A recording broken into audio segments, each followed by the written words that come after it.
예, 오늘 5번째 시간입니다. 오늘은 페르시아 제국과 그리고 로마 제국 사이에서의 유대인의 역사에 대해서 살펴보겠습니다. 성경 이야기가 아니고 역사 이야기입니다. 우리는 초대교회가 탄생하고 자라났던, 성장했던 1세기에 대한 역사적인 환경을 제대로 알지 않고는 성경을 바르게 이해할 수가 없습니다. 기독교의 기원과 그리고 처음에 있었던 예수를 믿던, 그리스도를 믿던 그 신도들이 무엇을 믿었는지 신학을 이해하는 것은 반드시 그 제자들이 살았고 그 교회가 있었던 역사적, 사회적인 그리고 문화적이고 종교적인 세계를 이해해야만 합니다. 이 일을 위해서 오늘은 유대인의 역사에 대해서, 순수 역사입니다. 성경 이야기보다는 신학적인 이야기보다는 그때 무슨 일들이 있었고 어떠한 상황이었는지를 설명할 겁니다. 어떻게 보면 성경 공부가 아닙니다. 그때 당시에 있었던 배경사에 대해서 역사를 좀 훑어보는 시간을 가지려고 합니다. 1세기에 있었던 유대인들의 그런 시대적인 상황들이나 역사들을 알기 위해서는 어디부터 거슬러 올라가 봐야 하냐면 바벨론 포로 시기부터 살펴봐야 됩니다. 그래서 첫 번째로 우리들이 살펴볼 기간은 바벨론 포로기부터 하스모니안 왕조라는 그 왕조 시대가 열리기까지의 유대인들에 대한 역사입니다. 기원전 약 587년도에서 63년도까지 기원전 역사입니다. 이 시기를 유대인의 제2성전기라고도 이야기를 합니다. 제2성전이 이제 세워지고 예수님 당시에까지 1세기까지 아우르는 그 70년도에 예루살렘 성전이 무너지죠. 그 시기까지 있었던 모든 기간들을 통틀어서 제2성전기다라고 이야기를 합니다. 이 제2성전기 시대는 긴장과 그런 비극이 있었던, 유대인으로 봐서는 굉장히 어려운 시기라고 볼 수가 있습니다. 바벨론은 BC 587년에 예루살렘을 점령하고 성전을 파괴했습니다. 그리고 예루살렘에 살고 있었던 엄청 많은 인구들을 바벨론으로 끌고 갔습니다. 이 사건은 유대인들로 하여금 그 전에 당연하게 가지고 있었던 여러 가지 믿음에 대해서 큰 질문을 던지게 만듭니다. 하나님은 이제 우리를 버리신 것이냐라고 하는 질문입니다. 물론 그 사람들은 그렇게 봤겠지만 그 시기에, 포로로 잡혀갔던 그 시기에 이사야나 예레미야 같은 선지자들을 통해서 하나님은 반드시 그들의 포로를 다시 약속의 땅으로 불러들이시고 다시 되돌아오게 하시겠고, 그리고 다윗 계열의 새로운 왕, 다윗에게 영원한 왕위를 약속하셨기 때문에 다윗계의 새 왕과 그리고 새로운 성전을 주시면서 그 언약을 다시 갱신하실 것이다 라는 메시지를 선지자들을 통해서 주십니다. 불가능해 보이는 사건이었죠. 하나님은 이제 다시 그들과 함께 할 것이고 그들에게 영광스러운 역사를 온전히 회복시키시고 그 새로운 성전에 하나님께서 다시 오셔서 그의 백성 이스라엘과 함께 영원히 함께 할 것이다 라고 하는 메시지를 선지자들을 통해 허락하십니다. 그리고 그 예언은 불과 약 50여 년 만에 이루어집니다. 기원전 539년에 고레스라고 하는 페르시아의 그 군대들이, 고레스 왕 아래 있었던 페르시아가 바벨론을 멸망시키는 사건이 벌어집니다. 절대로 있을 수 없다고 생각했던 것들이 순식간에 일어난 거죠. 그리고 고레스의 치세 아래에서 유대인들은 그 페르시아의 포용 정책으로 말미암아서 다시 원하는 자들이 고국으로 돌아가서 성전을 재건하도록 허락을 받게 됩니다. 하지만 여전히 돌아오기도 했고 성전을 건축하는 그런 일들도 여러 가지 난관들이 있었고 분명히 했지만 여전히 이스라엘은 페르시아의 지배 아래에 있게 됩니다. 바벨론 포로기아는 우리가 가지고 있는 구약 성경의 선지서인 학개서, 스가랴서, 말라기서, 다니엘서에 등장을 하고요. 그리고 포로 후기의 이야기, 포로에서 돌아오고 난 다음에 에스라의 종교개혁, 그리고 느헤미야에서 마침내 성전과 성벽을 재건하는 내용들이 전부 구약 성경에 담겨져 있습니다.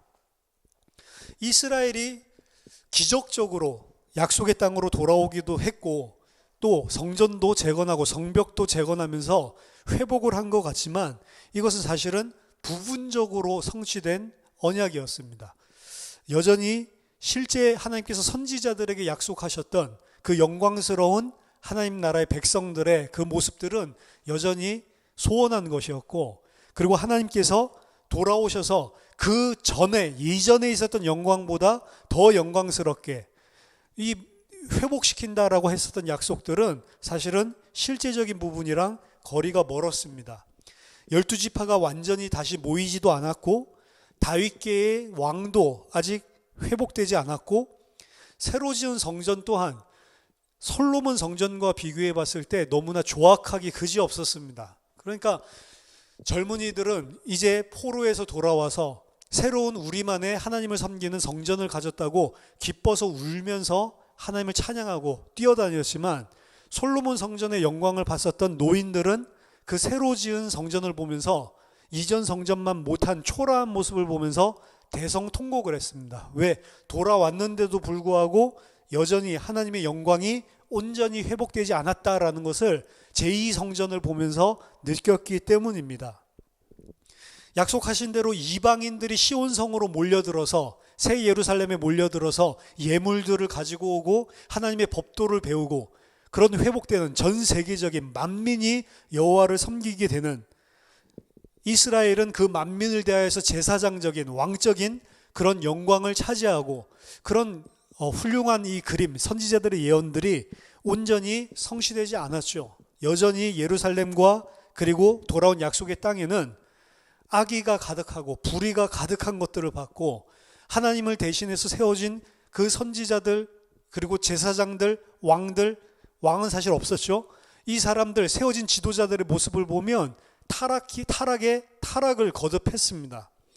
그래서 하나님의 통치가 이루어지지도 않고 여전히 불의가 가득하고 제사장들과 그리고 그 위에 군림하고 있는 지도자들은 타락하고 그리고 육신적으로 세상적으로 완전히 물들어 있었고, 하나님의 통치가 아닌 이방인들의 통치 아래서 여전히 그들은 다윗계의 왕이 회복되지 않은 상태에 있었습니다.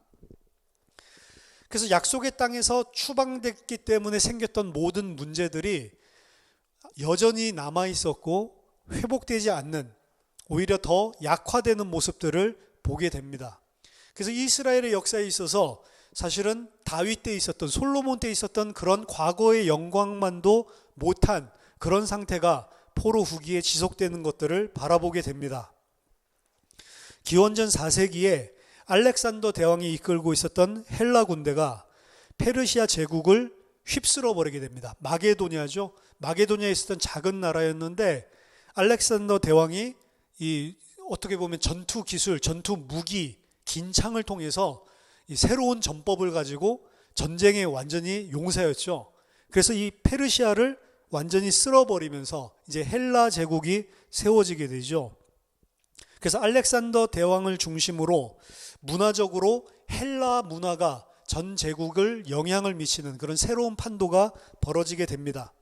알렉산더 대왕의 제국은 그리스로부터 시작해서 인도까지 이르는 엄청나게 큰 제국이었습니다. 문화로는 헬라 문화를 퍼뜨렸고 모든 제국에 헬라적인 사상들을 전부 다 스며들도록 만들었었던 사건입니다. 하지만 오래가지 못합니다. 323년에 알렉산더 대왕이 죽게 되죠. 알렉산더 대왕의 죽음으로 인해서 그 거대한 영토는 알렉산더 대왕의 충실한 장군들에게 각기 나눠지게 되고 분배가 되게 되고, 크게 본다면 크게 이집트와 소아시아 그리고 페르시아 그리고 그리스로 이 나누어지고 분열을 하게 됩니다. 그 중에서 동쪽에서는 두 지역이 큰 주 세력을 이루게 되는데, 그게 하나는 팔레스타인 북쪽을 다스리고 있었던 시리아의 셀류시드 왕조라고 하는 게 그 알렉산더 대왕의 그 부하죠. 장군이었었던 그 셀류시드 왕조가 이 북부를 차지하게 되고 남쪽 이집트 중심으로는 이집트의 톨레미 왕조가 이 차지를 하게 됩니다. 그리고 이 두 왕국은 알렉산더 대제 때나 하나의 나라였지 서로 시간이 지나면서 파워 게임을 하기 시작하죠. 그래서 그 사이에 끼었었던 팔레스타인, 가나안 땅은 이 두 제국이 누가 지배하고 누가 다스리냐 이렇게 하는 어떻게 보면 피가 터지는 그런 이 정치와 그리고 군사적인 그런 다툼의 장소가 되어버리고 맙니다. 이 두 왕국 사이에서 이스라엘은 사실은 독립적인 위치를 차지하지 못하고 더 힘이 센 쪽의 영향을 강하게 받으면서 이쪽에 영향을 받다가 저쪽에 영향을 받고 여기 치이고 저기 치이는 그런 형세가 지속되게 되죠. 3세기에는 BC 3세기에는 이집트의 톨레미가 중점적으로 이 팔레스타인 가나안 땅을 지배하게 되고 그리고 기원전 2세기에는 셀루시드 왕조 여기가 팔레스타인을 지배하게 됩니다. 두 개 나라가 틀리고 정치는 틀리고 다를지 몰라도 둘 다 똑같은 점이 있었는데 그게 뭐냐면 헬라 문화라는 거예요. 그래서 헬라 문화의 영향을 이제 알렉산더 대제 이후에 계속해서 문화적으로는 받게 됩니다. 그리고 이제 기원전 1세기가 이르러서 팔레스타인 밖의 유대인들의 4분의 3은 전부 다 헬라화 되어져 버립니다. 그들이 살고 있었던 나라 그리고 그들이 살고 있었던 지역들 속에서 이제 더 이상 히브리어를 사용하지도 않고 히브리어를 이해하지 못하는 세대들이 굳어지고 헬라적인 문화와 사고가 그들의 모든 영향을 주게 되는 거죠. 이게 예수님이 오시기 전에 기원전 1세기에 일어났었던 그 이스라엘의 정치적인 그리고 문화적인 지형도란 말입니다. 그래서 예수님이 자라났던 그 나사렛이라고 하는 그 동네도 헬라의 영향을 강력하게 받게 되고요. 갈릴리 지역의 이 여러 도시들 불과 몇 마일 떨어져 있는 그 도시들의 헬라화된 영향을 나사렛도 그대로 더 받게 됩니다. 그래서 예수님이 살았던 그 시대 1세기의 그 상황은 헬라 문화가 예수님 동네도 그리고 예수님의 제자들도 전부 다 지대하게 헬라 문화의 영향을 받았던 것입니다. 실제로 우리가 오늘날 생각하고 있는 이스라엘 그리고 팔레스타인이라고 하는 지역은 많은 비유대인 도시들을 포함하고 있습니다. 그리고 이 도시들은 문화와 종교적인 전통에 있어서 유대인과는 심각하게 다른 그런 다신을 섬기고 그리고 문화적으로도 히브리 원래 문화가 아닌 완전 헬라화 되어져 있는 그런 영향을 심각하게 받은 그런 도시들입니다. 그리고 이러한 헬라적인 배경은 유대인들에게 영향을 실제로 팔레스타인 안에서도 미치기를 시작하고 정치적으로만 이 위험에 있다 이 정도가 아니고 지속적으로 종교적인 부분에까지 위협이 되고 영향을 미치게 됩니다. 따라서 이 시대의 유대인들은 하나님을 여전히 기억하고 우리는 약속의 자녀다. 그리고 하나님이 선지자들을 통해서 주신 그 약속을 분명히 성취하실 것이다 라고 생각했었던 믿음에 붙어 있었던 그런 종교 그 가운데 있었던 이런 어떻게 보면 진짜 유대인들이죠. 이들의 관심은 이러한 문화 속에 어떻게 우리가 동화되지 않고 유대인으로서 남아있을 수 있는가, 존속을 할 수 있는가 이 부분에 대해서 상당히 신경을 쓰게 됩니다. 팔레스타인 안에 있는 유대인들이 이 정도로 영향을 받았다라고 한다면 팔레스타인 밖에 있었던 흩어져 있던 디아스포라들, 흩어져 있던 유대인들은 말할 것이 없죠. 팔레스타인 밖에 이집트라든지 소아시아 등에 살고 있었던 유대인들은 이런 문제가 더욱더 심각했습니다. 따라서 그들의 이 사회 구성원으로 그 시민적으로 그 사회 속에서 살고 있는 시민의 삶에 있어서는 이방인들과 많은 타협들이 일어나고 있었고 심각하게는 그들 가운데 유대인 자신을 아예 배반하고 민족적으로요. 그리고 종교적으로도 배교를 하는 이런 일들이 빈번하게 일어나게 됩니다. 이러한 유대인에게 있어서 정체성이라고 하는 부분들은 심각하게 그래서 고민을 하지 않을 수밖에 없었었고 이러한 갈등, 과연 우리가 유대인으로 남아있을 것인가 아니면 동화돼서 그들과 똑같이 우리 민족이 이 언약을 전부 다 희미하게 가지고 아예 이제는 이방인들과 똑같은 정치, 사회, 문화, 종교적인 그런 동화가 될 것이냐 이 부분에 대해서 심각하게 생각을 하고 긴장과 갈등을 고조시키는 사건이 발생을 하게 됩니다. 그게 뭐냐면 셀루시드의 안디오쿠스 에피파네스 4세라고 하는 황제가 이 팔레스타인 지역을 통치하기 시작하면서 생긴 사건입니다. 유대 지역을 이제 이집트로부터 뺏었다고 했잖아요. 이집트가 3세기에는 통치하고 있었고 셀루시드 제국이 BC 2세기부터 지배적인 영향력을 미치는데 이집트를 대적하고 이집트에 더 이상 영향을 받지 않고 이집트를 대적할 수 있는 완충적인 도시로 이 팔레스타인 지역을 완전히 만들어야 되겠다라고 이 에피파네스 4세가 생각을 하게 됩니다. 그리고 그렇게 하기 위해서는 유대적인 색깔을 완전히 없애버리고 우리랑 똑같은 민족적인 헬레나이즈 된 그런 민족들로 완전히 내가 뒤바꿔내 정신 개조를 해야 되겠다라고 생각을 하게 됩니다.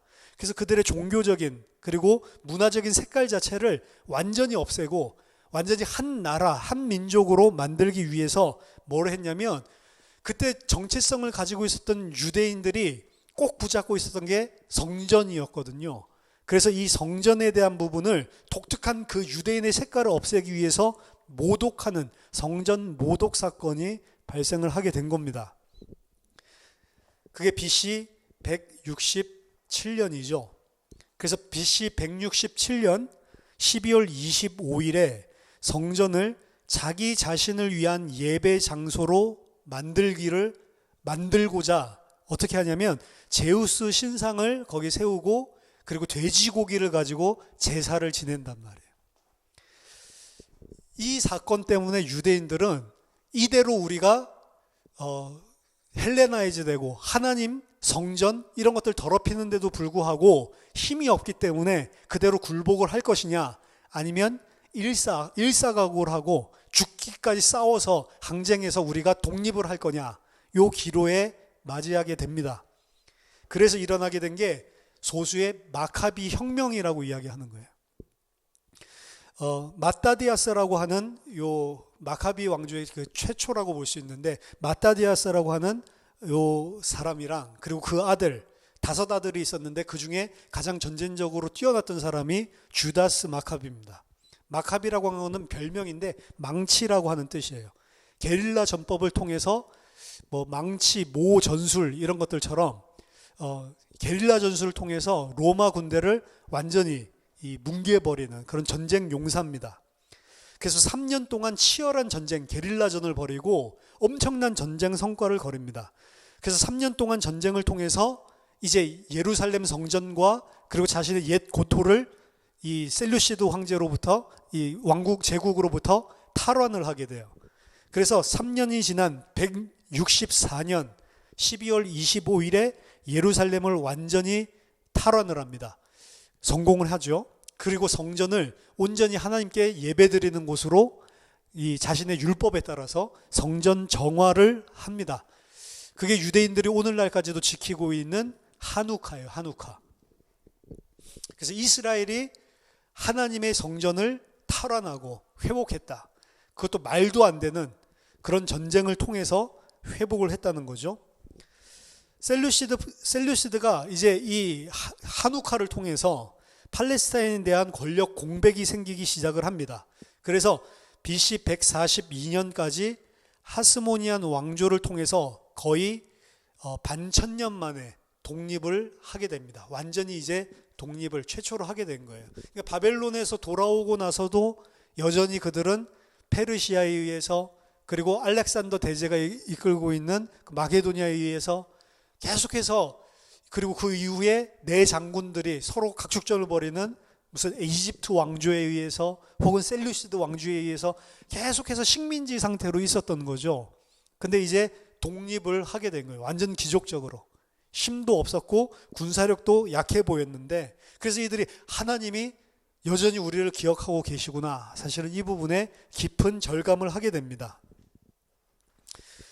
그래서 이 반천년 만에 완전히 독립을 이루게 되고 이제 그들이 권력과 부를 통합하면서 이제 영토를 넓히기 시작합니다. 갈릴리, 이두메 그리고 요단 동편 트랜스 조단이라고 하는 지역 그리고 시리아 일부까지 확장을 하게 되고, 어느 정도로 강력한 힘들을 가지게 됐냐면 이 확장한 지역, 이방인들이 이미 차지하고 있었던 이방인 도시들이죠. 이 도시와 지역들을 차지하면서 억지로 유대인으로 이들을 유대교로 개종하는 일들까지 벌일 정도로 막강한 힘을 가지게 됩니다. 문제는 막강한 힘을 가져서 어느 정도 영토도 있고 어느 정도 주권도 있고 어느 정도 힘을 차리니까 무슨 일이 생기냐면 내부적인 정치적인 갈등이 생기는 거예요. 안에서 이제 누가 권력을 잡냐, 또 안에서 싸우기 시작을 하는 겁니다. 그래서 안에서 내전을 겪기 시작을 하고, 그 내전을 겪는 시기에 서쪽에서는 누가 신흥 강자로 일어나냐면 로마가 신흥 강자로 부각되기 시작을 하고, 동쪽에는 파르티아라고 하는 왕국이 일어나기 시작하면서 이 무너지기 시작을 또 합니다. 하나님이 분명히 하나님의 성전을 더럽혔던 그런 이 성전 모독 사건을 계기로 하나님이 분명히 여전히 언약이 있고 너희들은 나의 백성이다, 그래서 기적적으로 도와준, 하나님이 신원해 주신 사건은 맞지만 그 이후에 보이는 것들을 보면 사실은 이 하스모니안 왕조가 보여준 행태들은 사실은 이게 맞나? 이런 의문들이 사실은 유대인들 마음속에 가득 품게 되었었던 것입니다. 왜냐하면 하스모니안 왕조라고 하면 다윗 왕조가 아니잖아요. 일단은 다윗 왕조는 여전히 부활하지를 않았고, 그리고 제사장과 왕직을 이 하스모니안 왕조가 겸직을 합니다. 그래서 정치적으로 그리고 종교적으로 이들이 막강한 권력을 차지해요. 그러다 보니까 막강한 권력을 가지고 있는 그 자리를 탐하기 위해서 서로 내부적인 갈등들이 형제들 간에도 발생을 하게 됐었던 겁니다. 그래서 하나님의 영광이 아직 안 돌아온 것 같다라는 인식이 심어질 수밖에 없었던 거예요. 이방인들이 굴복해서 대대적으로 하나님께 돌아오지도 않고 잠깐 반짝 독립해서 힘과 하나님의 영광이 돌아오는 것 같더니 이제는 로마가 일어나고 파르티아 왕조가 일어나면서 내부는 그렇게 지지부진한 싸움을 하고 있고, 정치적 종교적인 이권을 차지하기 위해서 더러운 개싸움을 하고 있고, 그 사이에 일어난 두 양쪽의 왕국들을 통해서 계속해서 어려움을 당하고, 이런 것들을 보면서 과연 이게 하나님이 하신 게 맞나? 이런 의문이, 하스모니안 왕조 자체에 대한 의문들이 일어나게 되는 겁니다. 따라서 유대인들은 이게 아닌가 보다라는 생각을 하고 큰 실망을 하게 됩니다. 그래서 하스모니안 왕조, 이게 아니고 하나님이 약속하셨던 그 약속이 성취된 게 아니고 그 약속은 아직 성취가 안 된 것이구나, 더 나은 분이 오셔야 되는구나 라고 해서 메시아 기대사상을 가지게 되는 배경을 형성하게 됩니다. 거기에 실망했었던 사람들은 아예 저거 제사장도 가짜고 저 다윗계 계열의 왕이 아닌 저 왕도 가짜고 전부 다 짜가들이다, 이렇게 해가지고 아예 새로운 공동체를 만들기도 했습니다. 그게 광야에 나가서 자기 자신들만의 순수한 언약의 공동체를 만들었던 쿰란 공동체, 이런 공동체라고 볼 수 있고, 이집트 안에서도 엘레판틴이라고 하는 그런 공동체들이 일어나기도 하고, 아니면 이 사회 내부에서 이런 더러운 것들을 다 고쳐야 된다, 변혁을 하려고 하는 이런 사람들도 있었습니다. 그래서 바리새인들의 조상격이었던 하시딤이라고 하는 이런 이 계파들이죠. 그 사람들이 이 내부에서 이 더러운 것들을 싹 다 갈아치워야 된다, 이런 내부 개혁파들도 일어나고, 이런 와중에 아예 정치 파워 게임에 뛰어드는 그런 사람들도 있었습니다. 이 속에서 이권 차지하려고. 그 중에 대표적인 사람이 헤롯 대왕의 아버지였던 안티파테르, 이런 사람들. 이런 사람은 아예 내가 이때 나도 한번 권력을 차지해보자, 이런 야심들을 품기도 하고, 그래서 기원전 2세기부터 시작됐던 이런 다각적인 분파의 사람들이 존재하고 있었던 시대가 예수님께서 오셨고 그리고 바울이 살았던 시대였습니다.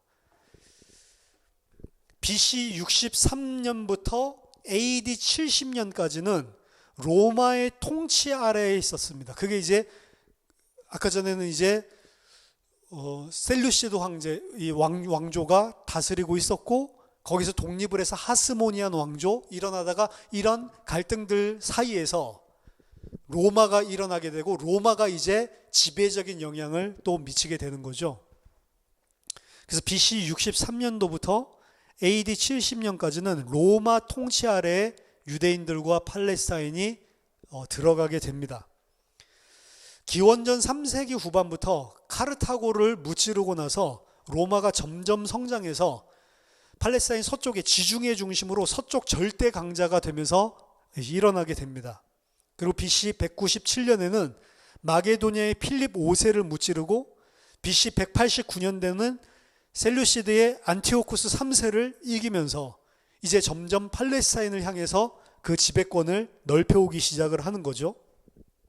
시리아와 거듭된 전쟁을 계속해서 이기기 시작하면서 드디어 64년에는 이 셀루시드 그리고 시리아 이 지역에 있었던 모든 헬라 도시들과 그리고 유대까지도 다 해방을 시키고 결국은 예루살렘까지 점령을 하게 됩니다.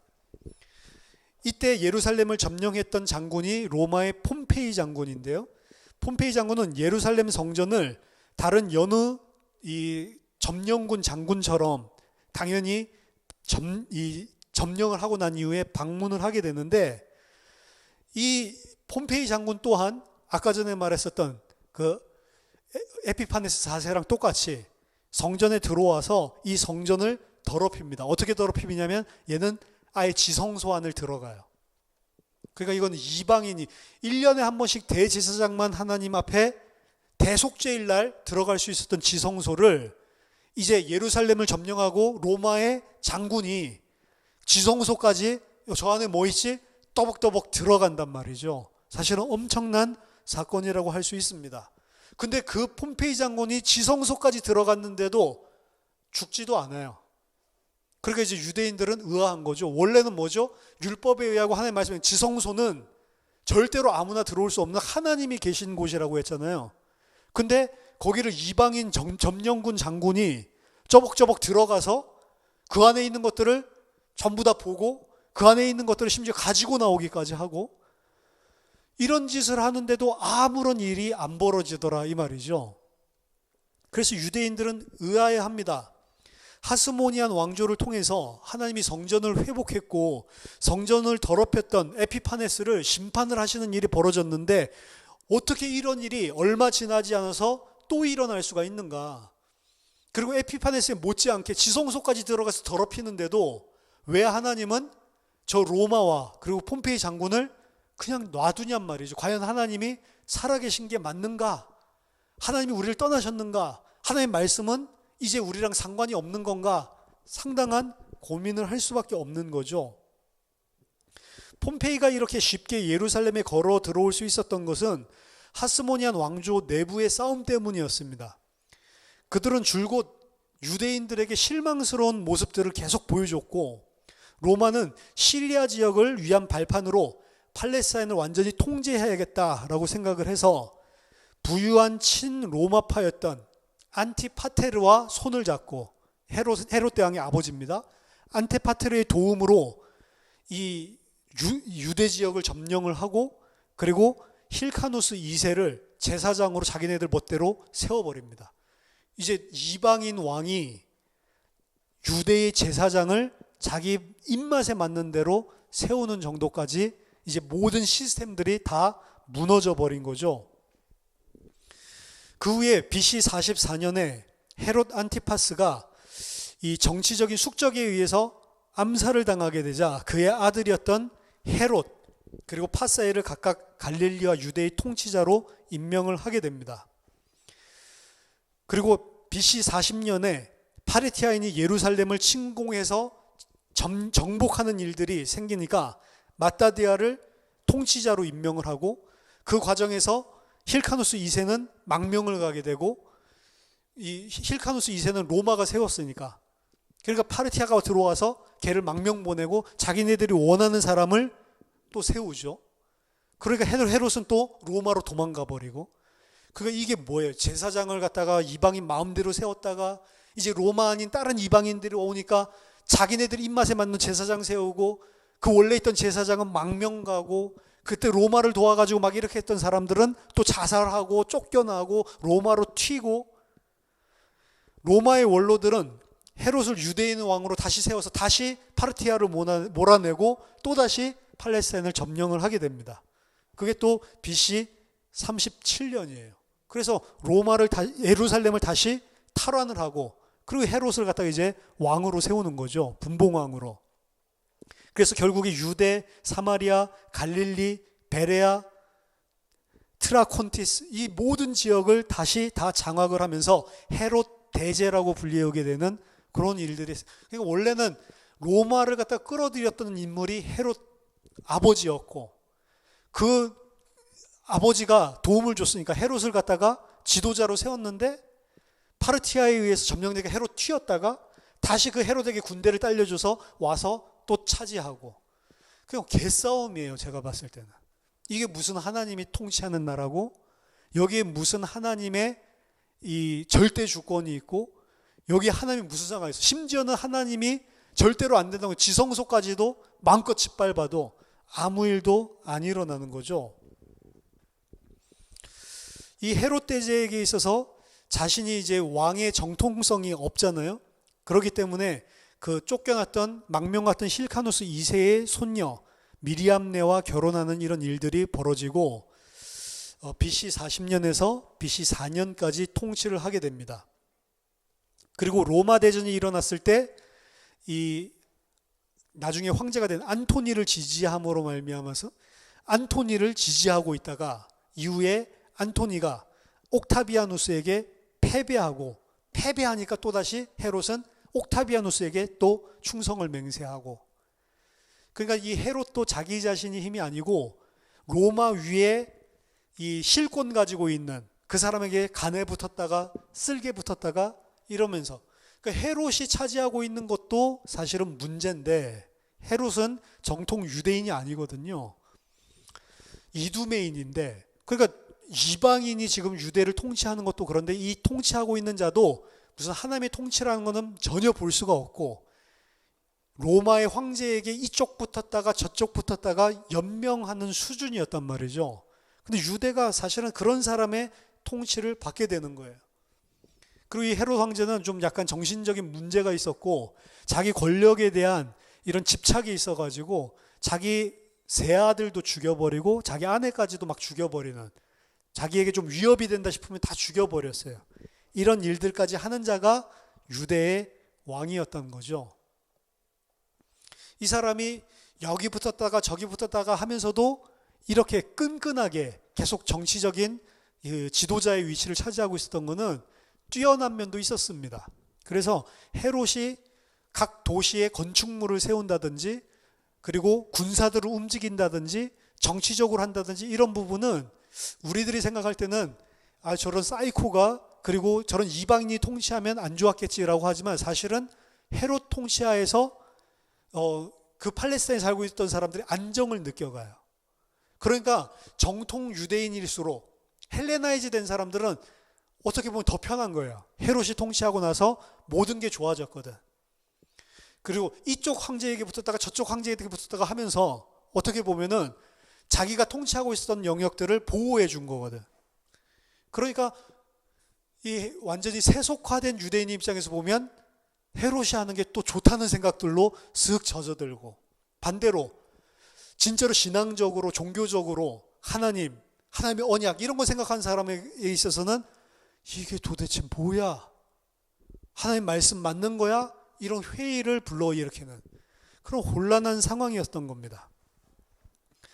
헤롯은 나중에 아우구스투스에게 허락을 받아서 그 아들들에게 땅을 나누어 줍니다. 그래서 자기가 죽고 난 이후에도 그의 세 아들 아켈라오스, 안티파스, 빌립에게 그의 나라를 나눠줬고 아켈라오스는 유대, 사마리아, 이두메를 통치하게 되고 빌립은 바네티아, 트라코니티스, 오라니티스 이런 지역을 다스리고 안티파스는 갈릴리, 베레아 이런 지역을 다스리게 됩니다.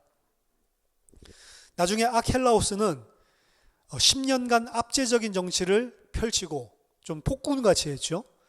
아우구스의 그런 나쁜 짓을 하다가 아우구스투스가 숙청을 해버립니다. 왜냐하면 얘가 다스리게 해놨더니 완전 너무 악정을 펼치니까. 그래서 헤롯의 아들에게 땅을 줬었다가 너무 정치를 못하니까 숙청을 시켜버립니다. 이후에 유대와 사마리아 지역은 이제 아켈로스를 숙청하고 로마의 집정관을 보내서 직접적인 통치를 하게 되죠. 반면에 빌립은 북쪽 지방을 비교적 평화롭게 잘 다스렸기 때문에 그의 왕권은 계속해서 유지가 됐고요. 헤롯 안티파스가 신약 성경에서 가장 많이 언급되는 인물입니다. 이 사람은 아버지가 죽고 난 이후에 반역을 일으켰던 세포리스를 다시 재건해서 이 온전한 통치를 하고요. 티베리아스라고 하는 갈릴리 새로운 수도를 건립을 하고 이 번영하게 만들고요. 해변에 여러 아름다운 도시들을 만듭니다. 요빠 같은 도시도 이 사람이 건축을 하고, 그래서 그 아버지의 피를 이어받아서 건축 이런 데 상당히 뛰어났던 사람인 것 같습니다. 그럼에도 불구하고 가족사에 있어서는 문제가 많았던 사람이 이 안티파스입니다. 그래서 그 자신의 원래 첫째 아내가 나바테아 왕이었던 그 왕의 그 아레타스 4세의 딸이었거든요. 나바테아 왕국의 딸과 결혼을 했었는데 이혼을 하고 자기 자신의 사촌이었던 헤로디아스랑 결혼을 하게 됩니다. 이 헤로디아스라고 하는 인물이 희한한 인물인데, 이 여자는 이미 그 전에 이 안티파스의 이복 형제들이랑 2번이나 결혼을 했었어요. 그러다가 안티파스가 또 아내로 맞이하게 되죠. 이걸 지적한 게 세례 요한이었습니다. 그래서 그 동생의 아내를 뺏는 것은 마땅하지 않다, 취하는 것은, 이 이야기하다가 나중에 목 잘려서 죽게 되죠, 세례 요한이. 이 그 나바테아 황제 왕국의 공주를 자르고 헤로디아스랑 결혼을 하니까 나바테아 왕국에서는 치욕, 모욕감을 느껴서 전쟁을 일으키게 됩니다. 그래서 아레타스에 의해서 군사적인 침공이 일어나고 안티파스가 져요. 그 지는 것을 보면서 사람들은 세례 요한을 죽였기 때문에 하나님이 심판하신 것이다 라고 생각을 하게 됩니다. 그리고 빌립의 영지에서 헤롯 아그리빠가 새 황제 칼리굴라에 의해서 AD 37년에 세워지게 됩니다. 안티파스는 이를 반대를 했는데, 반대를 하다가 결국에는 헤롯 안티파스는 숙청을 당해요. 그래서 그도 이제 더 이상 유대를 못 다스리게 됩니다. 그리고 아그리빠에게 갈릴리 베레아 모든 것들을 다 줘서 통치를 하게 되죠. 아그리빠는 이 칼리굴라가 암살당하고 나서 클라우디우스를 지지를 하게 되는데, 클라우디우스가 황제가 돼요. 그래서 이제 아그리빠가 유대와 사마리아 전 지역의 통치권을 가지고 AD 44년까지 다스리게 됩니다. 누가에 의하면 이 헤롯 아그리빠는 초대교회를 공격을 했다고 하는데, 그는 세베대의 아들 야고보를 죽이고 거기 사람들이 좋아하는 걸 보고 베드로까지도 사도행전 12장에 투옥을 시키죠. 그렇게 하다가 벌레가 먹어서 죽었다라는 진술이 사도행전에 등장을 하기도 합니다. 그가 죽고 난 다음에 아그리빠의 왕위는 그의 아들 아그리빠 2세에게 이어지는데, 이 아그리빠 2세는 그때 당시 17세밖에 안 됐기 때문에 그 이후에는 유대와 갈릴리도 로마의 직접적인 통치를 받게 됩니다. 그러면서 벌어지게 된 게 이제 그 빌라도 같은 이런 집정관을 총독을 보내게 되는 거예요. 로마의 이런 직접적인 통치는 수많은 군사를 데리고 와서 완전히 통치한 것은 아니었고, 총독과 그리고 적은 숫자의 군사를 보내서 통치하게 하는 그런 형태였습니다. 큰 군대는 북쪽 시리아에 위치해 있었고, 빌라도는 사실은 적은 군사만 해변에 가지고 그 유대 지역을 통치하는 그런 형태였죠. 그 이유는 더 이상 유대 지역의 게릴라 형태로 로마에 대항해서 싸우는 일이 없었기 때문에 그렇습니다. 그래서 처음부터 로마는 이 자신들을 대적했었던, 반항했었던 이런 세력들을 전체적으로 다 꺾으면서 더 이상 유대에는 큰 군대는 필요하지 않다라고 판단을 했었던 것 같습니다. 그래서 빌라도는 어떻게 본다면 큰 군대를 가지고 유대를 통치하는 것은 아니었고, 유대 당시는 로마에 대적하는 그런 게릴라 혹은 반항하는 세력들이 많이 일어나지 않았었던 그런 시기였습니다. 근데 39년에서 AD 39년에서 40년에 큰 문제가 발생을 하게 됩니다. 소수의 시리아 사람들이 황제 제사를 지내기 위해서 제단을 만들고 유대인들을 억지로 이걸 갖다가 드리게 하고 유대 땅에서 이방인 황제를 제사하는 제우스 제단을 세우고 이런 일들을 하니까 거기에 격분했었던 소수의 유대인들이 그 제단을 갖다가 다 허물어 버린 거예요. 그래서 이걸 갖다가 황제에게 보고를 하죠. 그래서 황제였던 칼리굴라가 이거 안 되겠다. 나에게 제사를 드리려고 하는데 제단을 무너뜨려? 이건 반역이다 라고 판단을 하고 예루살렘으로 시리아 총독 페트로니우스를 보내서 대군대를 이끌고 드디어 또 예루살렘에 진군하게 되는 이런 상황들이 일어나게 됩니다. 그리고 예루살렘을 전부 다 장악을 하게 되면 뭘 하라고 지시를 하냐면 유대교 성전에 내 금신상을 아예 세워버려라. 이런 명령을 내리게 됩니다. 이것은 당연히 유대인들이 만약에 칼리굴라 금신상을 세운다면 이제 대규모의 이제 원래 하스몬이라는 왕조가 했었던 그런 일들을 벌이킬 가능성이 높았죠. 그래서 페트로니우스가 그거는 좀 너무합니다. 그거 하면 진짜 결사항전하고 싸울 거고 큰 전쟁을 일으켜야 됩니다. 라고 해서 제고해 줄 것을 주장을 합니다. 제고해 달라고 하니까 칼리굴라가 어떻게 하냐? 페트로니우스 저것도 죽여버려. 이래서 사형 선고를 내립니다. 근데 그 명령이 다다르기 전에 칼리굴라가 먼저 암살을 당해요. 그래서 권력 공백 기간이 생기게 되고 그때 아그리파 2세가 클라우디스를 지지해서 그가 황제가 되면서 아그리파 2세가 정치적인 공백을 딛고 유대 땅을 통치하게 되는 이런 일들이 쭉 벌어지게 되죠. 아그리파 2세가 죽고 난 다음에는 또다시 로마 집권 체제 하에서 돌아가게 됩니다. 그러니까 여기 보면 너무 복잡해요. 이 사람 이야기, 저 사람 이야기 다 나오는데 한마디로 말한다면 로마의 지배 아래에서도 유대는 유대인다운 제대로 된 회복은 한 번도 없었고 로마의 꼭두각시 노릇하고 있었던 사람들, 그것도 이방인, 그들의 통치를 받고 있었고 그 안에서 하나님의 영광이랑은 완전히 거리가 먼 그런 상황 속에서 살고 있었던 게 당시의 유대인들의 상황이었습니다. 더 문제가 악화됐던 것은 직접 로마에서 파견했던 집정관들 또한 부패하기 그제가 없어서 이들은 무능력하고 그리고 잔인하고 그리고 전혀 유대 문화나 종교에 대한 이해도가 전혀 부족하고 이런 상황이었기 때문에 계속해서 이 유대인들, 제대로 된 유대인들 안에는 이걸 참아야 돼 말아야 돼 점점 이 갈등이 고조되고 있었다는 거죠. 결국에 AD 66년에 터질 게 터져버립니다.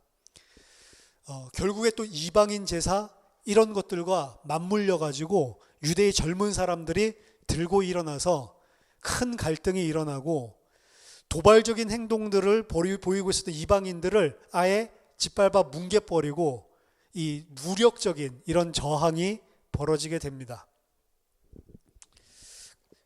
결국에 이 일들을 통제하기 위해서 이 로마는 군대를 보내서 무조건 명령에 순종하지 않는 자들은 다 잡아 죽이라 라고 이야기를 하고 몇몇 유대 지도자들을 채찍으로 두들겨 패고 사람들 앞에서 그들을 십자가에 달아서 죽여버리는 그런 일들이 발생을 하게 됩니다.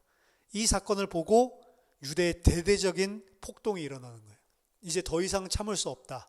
그래서 유대가 이제 우리가 더 이상 참을 수 없고 이 로마를 대적해서 싸워서 다시 독립적인 주권을 찾지 않으면 이제는 안 되겠다. 이렇게 해서 갈등이 폭발을 하게 됩니다.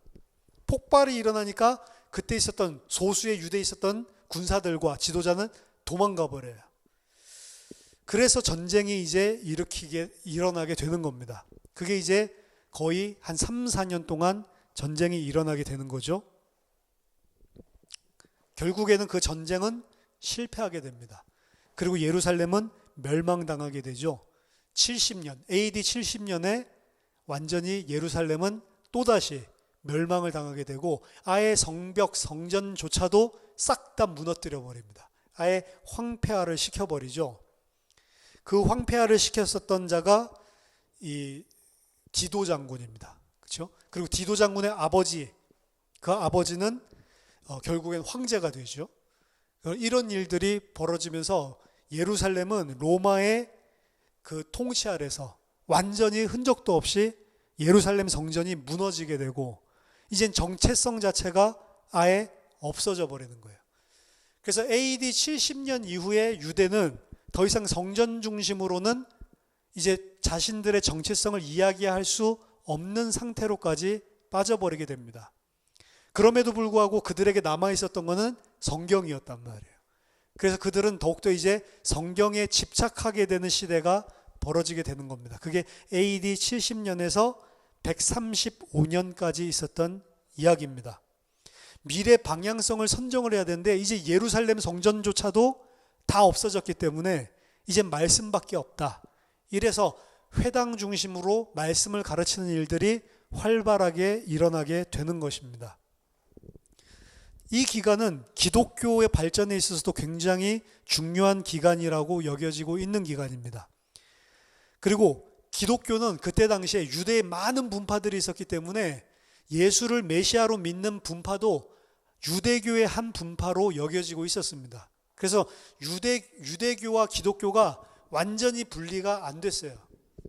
그래서 예루살렘 성전이 무너지고 난 이후에도 기독교인이면서 유대인들과 똑같이 안식일에 회당에서 예배드리는 자들이 다수 있었고, 유대인들 또한 기독교인들이 모여있는 교회에서 함께 예배드리는 자가 있었습니다. 이게 어느 때까지 계속됐냐면 2세기까지도 2세기 초반까지도 그게 혼용돼서 있어서 유대교와 기독교가 완전히 분리되는 사건이 안 일어났어요. 사실은 혼재해 있었다는 거죠.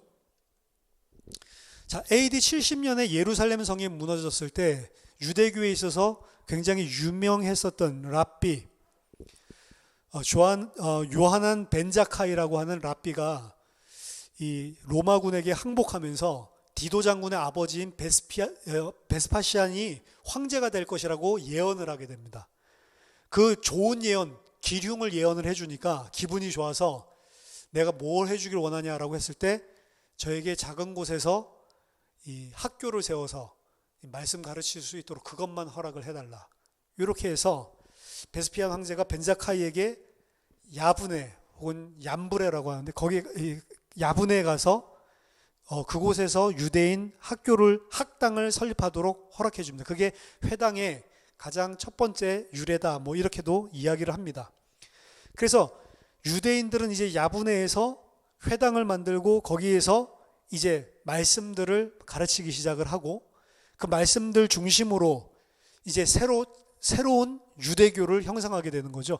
그래서 오늘날 유대교는 더 이상 6월절 뭐 예배라든지 피 뿌리는 제사라든지 이런 것들에 집착하지를 않습니다. 그래서 말씀을 교육하고 말씀을 교육받고 그 말씀을 가지고 자기네들의 정체성을 이어져 가게 되는 거죠.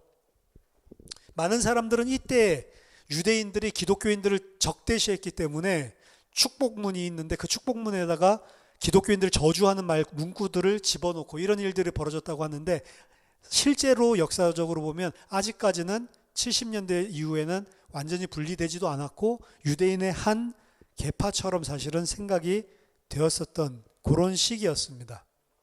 아직 교회는 젊은 기독교회였고 유대인들의 이야기를 여전히 그들과 똑같이 공유를 하고 있었고 한 가지 다른 점이 있다면 이 유대인들의 이스라엘의 이야기가 메시아라고 자신들이 이야기하는 예수 안에서 다 성취됐다라는 관점으로 독특하게 이스라엘의 이야기의 결말을 이야기하는 정도? 그 정도로 감지를 하고 있었지 완전히 막 다 핍박을 하고 유대교에서 쫓겨나고 이런 상황은 아니었습니다. 그래서 안디옥에 있었던 이그나티우스 교부에 의하면 2세기 초에도 여전히 유대인이 교회에 기독교인이 회당에 참석하는 자들이 존재를 했다라는 기록이 남아 있는 것입니다. 자, 유대교는 토라와 말씀에 대한 연구가 그래서 발전이 되게 되고 기독교는 이방인이라고 하는 새로운 영역에서 어떻게 이 이스라엘의 이야기를 이방인들에게까지 미치게 할 수 있는가, 그 하나님이 어떻게 이 결말을 그리스도 안에서 맺게 되는가, 이런 심각한 고민들이 일어나게 되고 그 고민들이 이제 바울 서신들이나 이런 데 다 녹아져 있는 거예요. 자, 이러한 시기가 흘러가다가 대전환이 일어나게 됩니다. 그게 AD 132년에서 135년에 일어난, 당시에 하드리안 황제가 할례 금지법을 통과시키면서 이제 유대인들이 또다시 결사항전을 하게 되는 겁니다. 그래서 유대인들이 마지막으로 이제 로마를 대항해서 또 일어나게 되는 그런 유대인들의 최후의 저항이 일어나게 됩니다. 결국에는 완전히 패배하게 되죠. 그래서 예루살렘 도시 자체를 완전히 쓸어버리고 그 위에 새로운 도시를, 엘리아 카피톨리나라고 하는 이교적인 도시를 세우고, 그리고 제우스 제단을 만들어버리고 아예 이제 유대인의 흔적 자체를 싹 다 지워버립니다. 그 이후에 일어났던 봉기들이 있었는데 전혀 영향력도 없었고, 유대인들은 완전히 사라지고 약속의 땅이라고 했던 그 약속의 땅에 전혀 어떠한 영향력도 미치지 못하고, 아예 예루살렘 도시는 싹 쓰러졌을 뿐만 아니라 새로운 이교 도시, 이방인 제단, 신전들만이 남아있는, 완전히 흔적 자체를 지구상에서 없애버린다고요.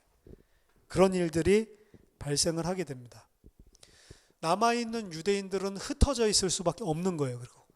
그리고 결국에는 유대인이라고 하는 정체성은 회당 중심으로 모여서 하는 것이지, 더 이상 이제 민족적 그리고 어떤 나라적인 국가적인 모습들은 자취를 감추게 되어버립니다. 그래서 유대인의 역사들을 보면 사실은 바벨론 포로 이후에 단 한 번도 회복된 적이 없는 거예요. 사실 1948년도에 이스라엘이 팔레스타인에 유대인들이 다시 들어가서 여기는 하나님이 우리에게 준 땅이다라고 다시 그곳에 유대인들이 주권을 가진 나라를 건설하는 건 이건 기적 중의 기적입니다. 어떻게 본다면, 유대인들의 민족적인 입장에서 본다면 유대인들은 그렇게 싹 다 어떻게 보면 황폐화되어져 버렸어요. 기독교는 어떻게 됐냐? 기독교는 하나님의 이스라엘 이야기는 이 민족적인 유대인의 다윗계의 왕을 회복시키고 그렇게 한다는 게 아니구나, 이걸로 이야기를 재해석하면서 새롭게 기독교라는 형태로 발전을 하게 되고 확산되게 됩니다. 기독교에 있어서는 이교 문화에 이 하나님 이야기가 어떻게 적용되는가, 이 부분을 예루살렘 무너지고 난 다음에, 아니 그 이전부터 고민을 했었고, 그리고 그 부분이 하나님의 이야기는 우리가 생각했던 그 방식이 아니고 영적인 하나님의 나라, 메시아 하나님의 아들을 통해서 하나님이 통치하는 왕국은 이 세계에 속한 왕국이 아니고 저 위에 속한 왕국이구나 라는 형태로 기독교는 발전을 하게 된단 말이에요. 이미 그래서 영적으로 본다면 1세기, 2세기 초에도 그런 예배 혼합해서 드리고 있는 그런 부분들이 있었지만, 사실은 이들이 가지고 있었던 세계관은 유대인의 세계관과 확 사실은 갈려지게 된 거죠. 그래서 다른 방향에서 추구를 하게 되는 거예요. 그래서 더 이상 기독교 안에서는 팔레스타인 땅을 회복해야겠다 이런 개념 자체가 없는 것입니다. 왜? 하나님의 구속 역사, 이스라엘의 이야기의 절정은 메시아 안에서 성취된 것이고, 그거는 우리가 생각했던 이 땅의 개념이 아니구나라는 것을 어느 순간부터 감지하면서 유대인들이 생각했던 그것과 멀어지는 거란 말이에요. 자, 그렇기 때문에 오늘날 기독교에서 이스라엘이 1948년도에 그 땅을 차지했고 이거는 말세에 하나님이 하셨던 그런 식으로 해석을 하면서 이스라엘로 가서 이스라엘에 복음을 전해야 된다, 이런 것들은 사실은 성경을 모르는 터무니없는 주장에 불과한 것입니다. 자, 오늘 페르시아, 로마, 그리고 페르시아, 로마 사이에 있었던 수많은 셀루시드 왕조, 톨레미 왕조, 그리고 이 파르티아 제국, 이런 것들 여러 가지 이야기들을 보면 이스라엘 유대의 세속적인 역사 관점에서 본다면 586년 그 첫 번째 바벨론 포로로 잡혀간 이후에 제대로 회복된 적이 단 한 번도 없고, 그건 지금까지도 이어져 오는 이야기예요. 근데 기독교인들의 입장에서 본다면 예루살렘이 무너지고 그리고 그들이 포로 귀환을 하고, 하나님 이게 맞습니까? 우리에게 언제 회복시켜 줄 건데요? 언제 그 메시아 보내줄 건데요? 그 메시아가 예수구나라는 거기에서 이스라엘의 이야기의 절정, 클라이맥스를 붙잡았었던 이 사람들에게 있어서는 이미 하나님의 나라는 예수 안에서 도래를 했고, 그리고 그 하나님의 왕국은 약속하신 것 그 기대 이상으로 온전하게 메시아 안에서 성취됐다라고 하는 관점으로 이 성경 자체를 보는 눈 자체가 달라지게 되는 겁니다. 그래서 유대인이 보는 성경과 기독교인이 보는 성경이 거기에서 갈려지는 거예요. 유대인들은 여전히 BC 586년에 무너졌었던 예루살렘과 다윗계의 왕조가 회복되지 않았다라고 보는 거고, 그리고 그건 역사적으로 맞는 이야기입니다. 근데 기독교의 관점은 그게 그 의미가 아니었네. 하나님이 말한 다윗계의 왕, 하나님이 말한 새 성전, 하나님이 말한 하나님의 영광이 함께 한다는 것, 그거는 예수 안에서 영적인 그 하나님의 위에 그 나라가 임한다는 것이었고, 육신적인 다윗 계열의 왕, 육신적인 성전 이런 것들은 아무 상관이 없는 거네. 이 두 개로 갈라지게 되는 거예요. 자, 근데 그 유대인들이었단 말이에요. 예수님 그리고 제자들. 그럼 예수님은 하나님의 아들이 이 땅에 오신 거니까 이미 하나님이 성취시킬 그 메시아 왕국이 무엇인지를 예수님은 분명히 알고 있는 분이셨죠. 근데 예수님을 따르고 있었던 제자들의 입장에서 본다면 그들은 전혀 모르는 거였어요.